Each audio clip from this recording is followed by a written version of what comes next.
श्री गणेश साई नमः। प्रिय बंधुओं, एक बात पूछना थी आज आपसे कि आप लोग फूटे घड़े में जल क्यों नहीं डालते। तो आप मंद मंद मुस्कुराते हुए कह रहे होंगे कि आज तो गुरुजी पगला गए हैं। अरे भाई, हम फूटे घड़े में जल इसलिए नहीं डालते क्योंकि यदि उसमें हम जल डालेंगे तो वो तो सारा निकल के नष्ट हो जाएगा। तो आपका जो उत्तर है वो 100% सही है कि निश्चित ही उसमें यदि हम जल डालेंगे तो वो तो जल बाहर निकल के नष्ट हो जाएगा। ठीक इसी प्रकार से परमात्मा जब किसी को कुछ देते हैं तो बड़े सोच विचार के देते हैं। उनका मानना ऐसा होता है कि जिसको मैं यह दे रहा हूँ वह निश्चित ही इसके लिए पूर्ण पात्र है। तो जो विद्या के योग्य होता है भगवान उसको विद्या दे देते हैं, जो धन के योग्य होता है उसे भगवान धन दे देते हैं।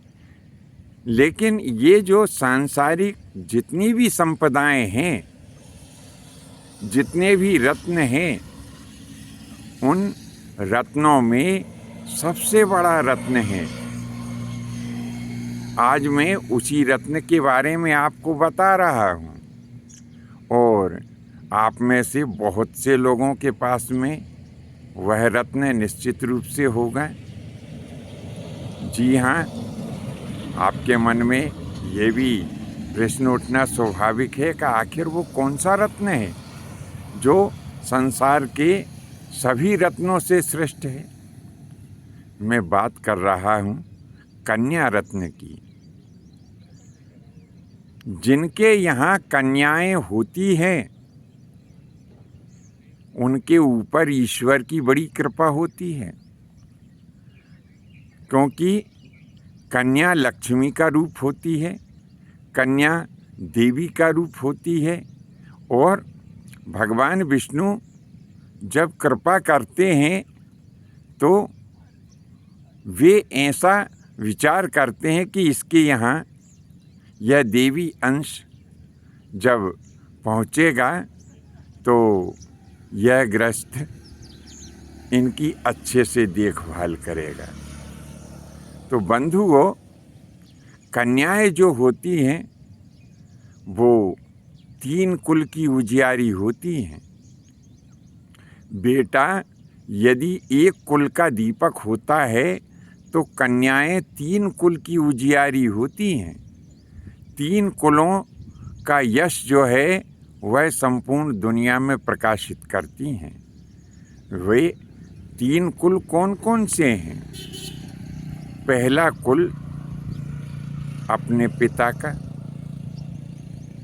यदि कन्या कोई अच्छा कार्य करेगी, कोई नाम कमाएगी, किसी उच्च पद के ऊपर पहुंचेगी तो लोग कहेंगे किनकी पुत्री है।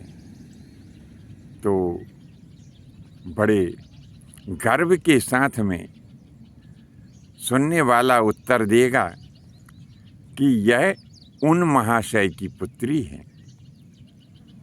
दूसरा कुल होता है ससुराल वाला।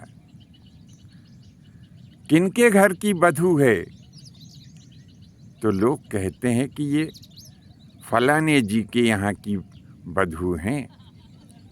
तीसरा कुल होता है मामा का। किनकी भांजी है? तो लोग बाग उत्तर देते हैं ये उनकी भांजी हैं। तो इस प्रकार से पुत्र एक ही कुल का दीपक होता है। किनका पुत्र है तो कौन का पुत्र है, बस एक ही कुल को उसने प्रकाशित किया। लेकिन कन्याएं 3 कुल को प्रकाशित करती हैं। तो बंधुओं, जिनके यहाँ भी यह कन्या रूपी रत्न है, हमारा उनसे निवेदन है कि उन्हें पुत्रों से कम बिल्कुल नहीं माना जाए, पुत्रों से अधिक ही माना जाए। क्योंकि दुनिया में यदि बेटियां नहीं होंगी तो तुम बेटा कहाँ से लाओगे? ये वही बेटियां हैं जिनके द्वारा संसार आगे बढ़ता है। बेटियों ने भी बड़े बड़े नाम किए हैं। महारानी लक्ष्मीबाई भी किसी की बेटी थी, देवी अहिल्याबाई भी किसी की पुत्री थी। इसी प्रकार से जितनी भी महान वीरांगनाएं हुई हैं, जितनी भी भगवान की महान भक्त हुई हैं, वे भी किसी की पुत्रियां थी, किसी की पत्नियां थी, किसी की भांजियां थी, जिनके यहाँ पर कन्या रत्न है। मेरा उनसे हाथ जोड़कर निवेदन है कि उन कन्याओं को वे सब सुविधाएं उपलब्ध कराई जाएं जो आप अपने पुत्रों को उपलब्ध कराते हैं। आने वाला भाग हमारा जो होगा उसकी मुख्य विषय वस्तु होगी कि जो पुत्र अथवा पुत्रियां अपने माँ बाप की आज्ञा के बिना विवाह कर लेते हैं, तो इसी विषय वस्तु के ऊपर हमारा आने वाला भाग जो है आपकी सेवा में होगा।